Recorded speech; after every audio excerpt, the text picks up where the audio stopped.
Ho fatto un passo verso il buio e la speranza mi sorreggeva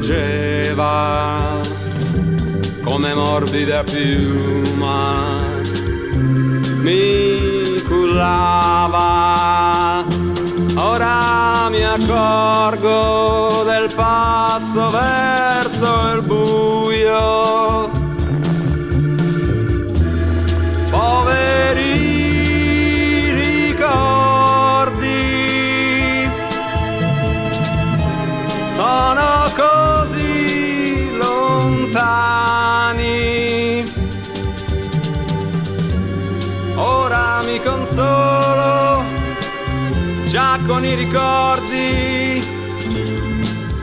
Ha ragione la madre che dice che da 20 anni ai 30 è breve, perché ho fatto un passo verso il buio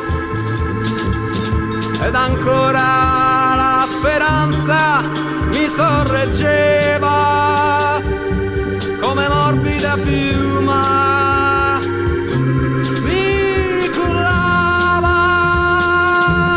Ora mi accorgo